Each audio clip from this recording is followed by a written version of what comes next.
Hello, I'm going to teach you how to make a secondary weapon foot pedal for your Commodore 64 or C64 emulator. You can see here I'm running the Denise emulator through my Mac laptop. Everything's going great, but you know, the control was really an issue for me as I was trying to relive my gaming memories from the 80s and 90s.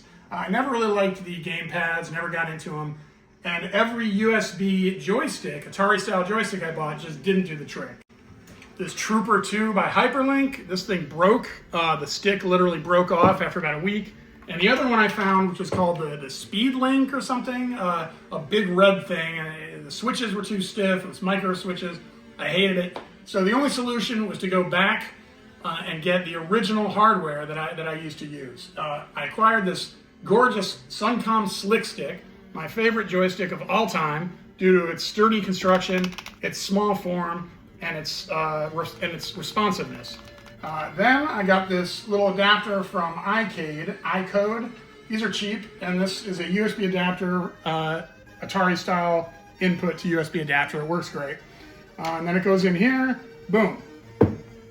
Unfortunately, the problem I was faced with, which I thought I was going to take care of with the USB joysticks that had multiple mappable buttons, was that these Atari games, these Atari joysticks have only one button.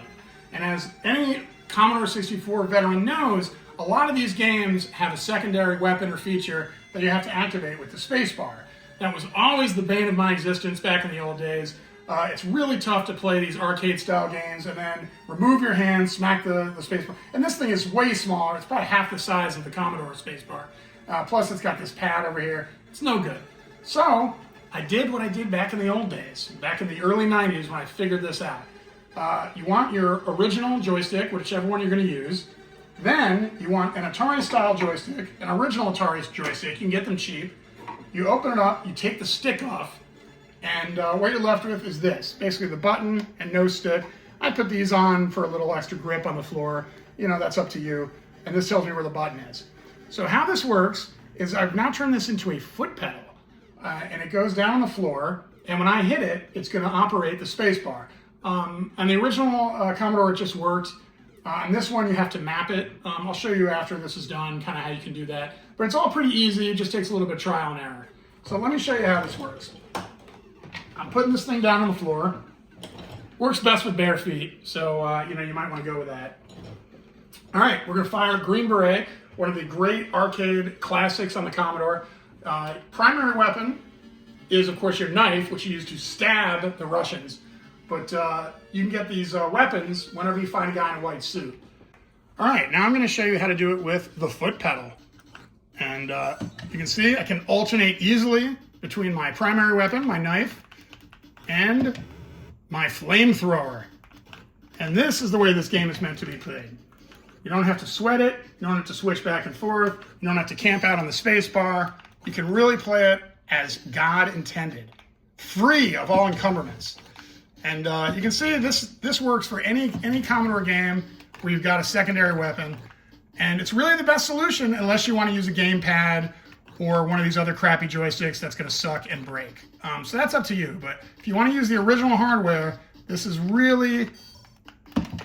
see that? Could never have done that having to go to the space bar.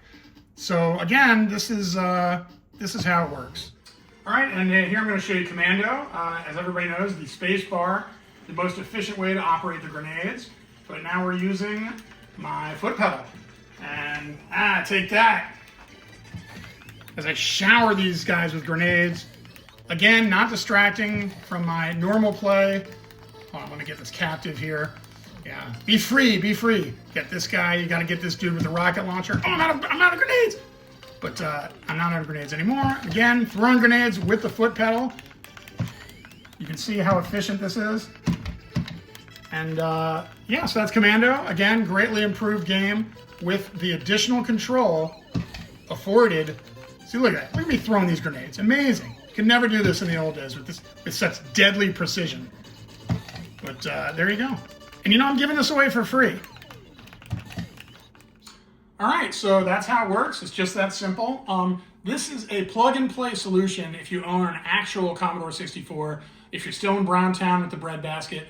On any port 2 game, you plug the foot pedal into port 1, and that button will operate the space bar. That's just how it was set up on the Commodore. I don't think it works on port 1 games. I don't think the port 2 will activate your space bar. But on an emulator, the good news is you can use it on either one. The only thing is you'll have to remap it when you're swapping around, or else your button will operate your primary and also the space bar at the same time. So let me show you how to do that. It's pretty simple. We'll bring you into the screen here. You simply go into the configuration in the Denise emulator itself. You go to Control and Configuration. You see here it's Joypad 1, which I already have set up with my joystick through the adapter. You go to this drop down and you'll find Keyboard. And then it's as simple as finding Spacebar. You just click on Spacebar and hit the foot pedal. It was already configured there, so you didn't see anything. But you might have to go back and forth if it's a port 1 and then you're playing a port 2 game. You might have to go back and forth doing this just to make it work right. After you do it a couple times, you'll get the you'll get the gist of it pretty quickly. So that's really all there is to it.